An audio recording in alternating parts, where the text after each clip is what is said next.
Hello,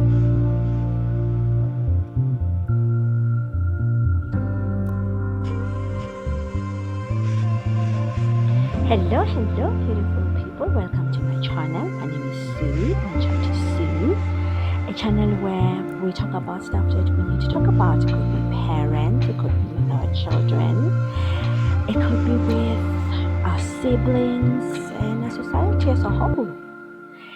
Well, today's topic is sicknesses caused by narcissistic abuse. It is incredible what you go through when you are staying with a narcissist, right? So my story is when my mom was still staying with my narcissistic stepdad. She was sick all the time. I never understood what the problem was. She would have uh, some kind of stomach bug all the time. She'll have some kind of headache. She'll go to the doctor and the doctor will give her medication. The next thing she's sick again. And we never really understood why until the guy left, you know.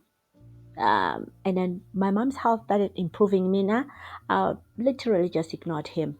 So that's why most of the time I wasn't sick, right? When he started talking, I'll just look at him and just walk out. So the person who was really getting the hit was my mom, because then he'll just continue and continuously gaslighting her, belittling her, just making her feel bad. So until he left, and then we understood, and then I kind of understood when I was studying psychology that that was what was making you sick, because her body was constantly on flight, freeze, fight type of situation. There was no time that she could say, I'm really relaxing. There's nothing going on in my life. I'm just in a safe space. He was constantly not in a safe space because there was this bullying going on until he left, and then my mom started living her life. But of course, as usual, you've got Dr. Naramani, who would give us a rundown on what really narcissistic abuse does to our bodies. It's an emotional abuse, but it also trickles down to your physical body. So let's hear what he says. She says, "Thank you, Dr. Romani, for your videos. Very educational." Here we are. By other people, and as you actually start feeling physically ill, you may not actually connect the toxic person in your life with the slow deterioration of your health. Doing the kind of research we need to do to substantiate this is not going to be easy. In an ideal world, we would follow people for many years, monitor their health, measure their relationships and the relationship quality and stress levels, and watch what happens. I hope someone does that relationship by the time that I hope someone does that research by the time it comes out. I'm going to be long dead. Okay, my observational perch on this though has been solely observational. I have watched otherwise healthy people develop illnesses that didn't make sense given their age and their physical condition, or have had illnesses that had much more complex courses. And the one thing that they had in common was long-term relationships with people who had very difficult personalities. The physical effects we observe in people experiencing narcissistic abuse can also happen through indirect pathways. Specifically, people experiencing narcissistic abuse stop taking good care of themselves. They don't adhere to their medication. They don't get good sleep. They don't get good nutrition. They don't engage in any healthy exercise. Those of you experiencing narcissistic abuse, and this was actually another episode in the series, you have terrible self-care. And since the narcissists in your life don't care whether or not you take care of yourself or not, But let me tell you this, those narcissists sure as hell ensure that they take very good care of themselves, and they expect everyone to get on board with that. You don't have someone reminding you to take care of you, stepping in, or actually caring for you. Over the long term, the person experiencing narcissistic abuse simply stops trying, can get bogged down in the apathy, and the futility of these relationships can translate into you not adequately taking care of yourself and taking the stance of, ugh, why bother? This is real, and I am a firm believer that these narcissistic relationships take years off of our lives. The constant sympathetic nervous system activation that a person experiences when they're in a narcissistic relationship, and by sympathetic nervous system, I mean that fight, flight, or freeze response, means that our bodies are running at a state of physiological strain that puts a lot of wear and tear on us for the long term. It's like driving a car into the ground and never getting the oil changed or the car maintained. And for many people, narcissistic relationships are a lifelong struggle. It may be a parent that they've been grappling with all their lives, well into adulthood, or having had to deal with it in childhood. And now, in adulthood, you're dealing with a difficult or narcissistic partner or spouse. It can feel unrelenting. And I can promise you this, it is taking a toll on your body. Many people in narcissistic relationships report experiencing a sort of brain fog. It's sort of this sense of not being able to think straight or think well or think sharply. It's interesting because it's very similar to what people who have other forms of brain fog. Where I've most commonly heard this is those who are completing or have completed, for example, a course of chemotherapy, people taking other kinds of medications, people living with fatigue-inducing disorders. And those are other places that brain fog happens. Brain fog is also a commonplace issue in people living with narcissistic abuse, and it can exacerbate an already growing sense of self-doubt and confusion.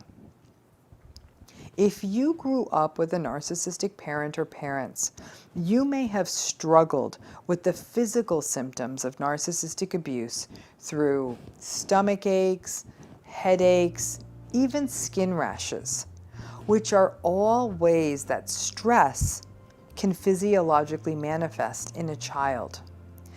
As a child, you may have also been more prone to colds and other viral illnesses. Listen, a child can't even put a name to this, but the child obviously is going to get exhausted from walking on eggshells and living with an unappeasable parent. Researchers such as Janice Kiecolt-Glaser have documented the deleterious health effects of marital conflict on immune function. Her research is actually quite fascinating.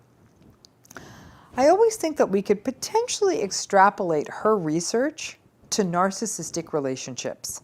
Narcissists certainly do not fight fair, and years of the toxic, difficult conflict and abuse is likely to be wearing down your immune system.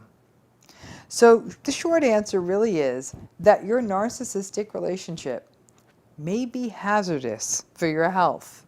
So what do you do? First of all, if you haven't done this for a long time, please get a physical, and ideally get regular physicals, especially if you're in a narcissistically abusive situation. At a minimum, you'll be able to monitor the onset of any preventable or early detectable health conditions, and at a minimum, stay on top of your health. Number 2, please at least do the preventative healthcare stuff that you can. Try and eat better. Sleep a little bit more, sleep under better conditions if you can. Take your medications regularly. Get some activity into your life. Do not wait for the narcissist to step up and offer to have your back when it comes to your health. In general, they don't really care. Narcissistic people don't like sick people.